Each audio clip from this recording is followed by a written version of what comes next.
Je l'avais déjà entendu parler lors d'une conférence, mais ça me donne vraiment beaucoup d'espoir d'entendre ce gars-là parler parce que, avec toutes les connaissances qu'il a, tout le vécu qu'il a, juste de l'entendre, de discuter avec, tu te rends compte qu'il est encore très optimiste pour la suite des choses.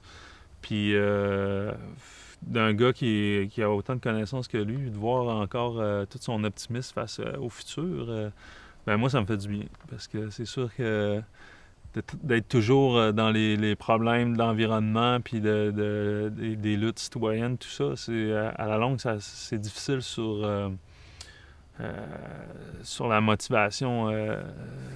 Ça peut être lourd là, sur le mental.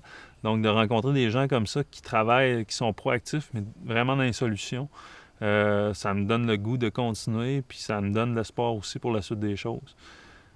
John, c'est un gars qui semble toujours regarder. Non, il part des problèmes, mais il va toujours vers la solution. Donc, il va utiliser par exemple, il va utiliser des dépotoirs pour utiliser le gaz pour pouvoir ensuite de ça, ben, ça fait partie du cycle. Là. Il commence son cycle avec ça pour pouvoir chauffer les réservoirs d'eau dans lesquels vont être entreposées les crevettes.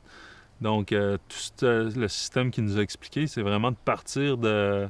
Pour lui, dans le fond, un dépotoir, c'est une ressource naturelle, une matière première. Donc, c'est ça qui est intéressant, partir de toujours une problématique puis de le transformer en solution. C'est ça qui est intéressant de ce procédé-là. Puis Nancy? Ben Nancy, moi, ça me fascine parce que cette femme-là, depuis les tout débuts de leur expérience, l'expérience New Alchemy, ben elle documente tout.